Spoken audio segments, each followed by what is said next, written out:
Des guerres sur le continent a doublé en 10 ans.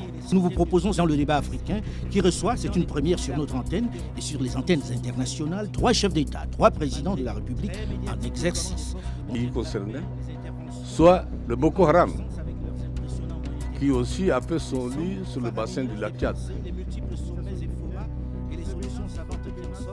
Le nombre de guerres sur le continent a doublé en 10 ans. Dans un contexte où l'Afrique fait face à des défis sans précédent, 3 chefs d'État, ceux du Congo, du Niger et du Mali, se retrouvent autour d'une table pour un débat historique. Ensemble, ils abordent les questions brûlantes de la paix, du terrorisme et de l'avenir du continent. Entre divergences, vérité et appel à l'unité, ce débat promet d'être intense et révélateur. Le point de vue et les solutions des dirigeants africains. C'est ce que nous vous proposons dans le débat africain qui reçoit, c'est une première sur notre antenne et sur les antennes internationales, 3 chefs d'État, 3 présidents de la République en exercice. Bonjour à tous et bienvenue dans le débat africain installé dans la grande halle de la Villette à Paris à l'occasion du Forum de Paris sur la paix 2019. Le débat africain qui a l'honneur d'accueillir aujourd'hui 3 chefs d'État pour parler de la paix et la sécurité en Afrique. Quelles solutions concrètes? D'abord le président Idriss Déby Itno du Tchad. Bonjour Monsieur le Président et merci d'avoir répondu à notre invitation. Merci, bonjour à vous aussi. Également sur ce plateau, le président Issoufou Mahamadou du Niger est président en exercice de la CEDEAO, la Communauté économique des États de l'Afrique de l'Ouest. Bonjour Monsieur le Président et merci d'être là. Bonjour. Notre troisième invité est le président Félix Tshisekedi de la République démocratique du Congo. Bonjour Monsieur le Président et merci d'être là. Bonjour Alain. Vous êtes finalement le seul à ne pas être d'Afrique de l'Ouest, ici sur ce plateau. Mais il y a 2 Afriques centrales. Je suis d'Afrique quand même, c'est l'essentiel. Alors, rarement la violence n'a atteint un tel niveau. La semaine dernière, c'était 49 soldats maliens qui étaient tués à Indeliman au cours d'une attaque terroriste. Quelques jours après, c'est un convoi de la société minière canadienne Semafo qui à son tour était la cible des terroristes. Bilan, 38 morts. Bref, il ne se passe plus une seule semaine sans que l'on compte les victimes civiles et militaires dans la région du Sahel. Et les attaques sont de plus en plus sophistiquées, font plus de victimes. Alors, j'ai envie de commencer en posant la question au président Idriss Déby. Comment expliquer cette recrudescence de la violence terroriste? Merci Alain Foucault. Vous n'ignorez pas que depuis 2014, ou précisément depuis la déflagration de l'État libyen, les conséquences directes de cette action qui a été menée par l'OTAN, les pays du Nord, nous ont donc créé comme conséquence directe qui était d'ailleurs prévisible, puisque nous avons mis en garde avant la première frappe de la Libye en son temps. On ne nous a pas écoutés. On n'a pas écouté la voix du continent. Parce que c'est là où il y a un déficit de la gouvernance mondiale. La Libye est un pays africain. On ne nous a pas demandé pour quel objectif. Mais aujourd'hui, les conséquences directes de cette action, c'est nos pays, c'est nos populations qui souffrent, nos populations qui meurent. Depuis 2012, précisément depuis 2014, au plus fort, on ne peut pas un seul jour où il n'y a pas des attaques, soit des djihadistes dans le pays concerné, soit le Boko Haram, qui aussi a fait son lit sur le bassin du lac Tchad. Il n'y a pas un seul jour où cette région ne perd pas des hommes, soit des militaires, soit des populations civiles. Oui, mais Monsieur le Président, est-ce qu'on peut mettre ça seulement sur le compte de la Libye que vous évoquez?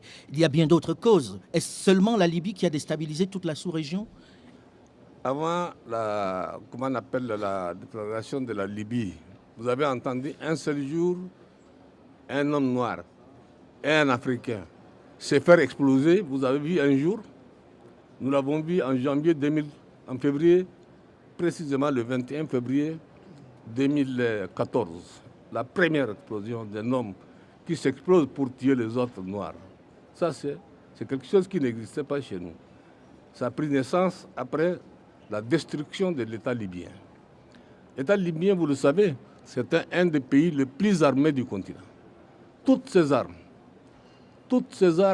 aujourd'hui, ne se trouvent pas dans les magasins, mais toutes ces armes se trouvent au sud du Sahara, dans le Sahel, dans nos propres pays. Donc ça a pris naissance dans une région du Sahel qu'on appelle, vous partez du Mali jusqu'au nord du Tchad, et qui est une région d'austérité où la pauvreté sévissait déjà avant. Oui, mais est-ce que ce n'est pas cette pauvreté qui était déjà le lit avant même que l'on ne déstabilise le Tchad? Est-ce qu'on ne peut pas dire qu'il y avait déjà un terreau fertile, M. Issoufou Mahamadou? Est-ce qu'il n'y avait pas déjà un terreau fertile avant la déflagration de la Libye, comme on dit? Bien, je vous remercie. Je voudrais commencer par dire, pour répondre à votre question, qu'aujourd'hui, au Sahel et dans le bassin du lac Tchad, pour paraphraser quelqu'un, il n'y a que du sang et des larmes. Partout. De la Mauritanie au Tchad, de la Libye au Burkina Faso. Nous avons des menaces liées au terrorisme, nous avons des menaces liées aux organisations criminelles. Ces menaces sont des menaces stratégiques. J'entends par stratégique, c'est des menaces qui vont remettre en cause, qui risquent de remettre en cause la survie des États actuels. Bien sûr, on peut discuter sur les causes de ces menaces. La cause la plus citée, c'est la pauvreté. Mais moi, je pense que la pauvreté, c'est un peu le carburant qui entretient l'incendie. L'incendie a dû être allumé quelque part. Il y a eu Pour vous aussi, c'est la Libye, l'incendie. Il y a eu une étincelle quelque part. Ça remonte avant la Libye. Rappelez-vous, le terrorisme islamiste, sous sa forme moderne, est né en Afghanistan. En Afghanistan, du temps de la guerre froide. Quand les talibans ont été mis en place, quand Al-Qaïda est né, c'est né suite à la lutte contre l'invasion de l'Afghanistan par l'Union soviétique de l'époque. Et depuis, ces gens-là qui sont nés dans ces conditions-là, dans ce contexte-là, ont décidé de porter la guerre, le djihad dans le monde entier. Donc, première étincelle. Mais la deuxième étincelle, ça vient de la chute de Saddam Hussein. Parce que la chute de Saddam Hussein a eu pour conséquence la naissance de l'État islamique. C'est d'ailleurs pour la plupart des cadres de l'armée de Saddam Hussein qui ont animé et qui continuent à animer l'État islamique. Et enfin, pour revenir au Sahel, la chute de Kadhafi a amplifié des menaces qui existaient déjà, puisqu'on sait que le terrorisme était déjà en Algérie, il y avait déjà une présence terroriste au Nord Mali, il y avait une présence des organisations criminelles de trafic de drogue dans tout le Sahel, mais toutes ces menaces-là ont été amplifiées par la chute de Kadhafi. Et comme l'a dit le président Déby, nous indexons la gouvernance politique mondiale. Il y a des décisions qui sont prises sans nous. La décision d'intervenir en Libye, nous l'avons apprise à la radio.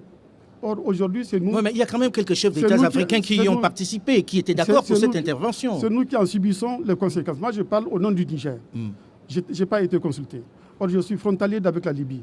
Et aujourd'hui, je supporte les conséquences, toutes les attaques, tous les morts que je registre chaque jour, des militaires, des civils au Niger. C'est une des conséquences de cette décision qui a été prise en Libye. Maintenant, il faut trouver des solutions. On va parler des solutions dans un instant, mais on essayait de faire un état des lieux. Et là, je me tourne vers le président Tshisekedi. Vous n'êtes pas voisin de la Libye. Pourtant, votre pays, depuis les indépendances, 5 jours seulement après les indépendances, a commencé à connaître la violence. Comment expliquer dans votre cas que jusque-là, 60 ans quasiment après, on soit toujours dans une situation sécuritaire instable? Il n'y a pas eu que de l'instabilité. Il y a eu des périodes d'instabilité, en réalité. Il y a eu la première instabilité due au conflit post-indépendance. Là, on pourrait plutôt voir la main du colonisateur qui, non content d'être parti dans ces circonstances-là, a quelque part un petit peu manipulé les choses. Ajouter à cela l'immaturité, j'allais dire, de la génération de l'époque, ça il faut l'avouer. Ils venaient d'avoir l'indépendance, de se libérer du joug colonial, et donc il n'y avait pas assez d'expérience politique. Le réflexe tribal aidant, plus un peu de manipulation. cela a donné ce que nous connaissons, que nous avons déploré. Puis ensuite, il y a eu quand même une période d'accalmie. Accalmie obtenue quand même, disons-le, par une méthode forte. Sous Mobutu. Sous Mobutu. Mais malheureusement, cette gestion, disons-le, du régime Mobutu a provoqué une sorte d'instabilité post-Mobutu à cause de son émission dans certaines façons de faire dans les pays voisins. Au-delà des discours, c'est le destin de l'Afrique qui se joue. Les mots ont été forts, les positions claires, mais une question demeure, nos dirigeants sont-ils vraiment prêts à unir leurs forces pour une paix durable? À vous d'en juger.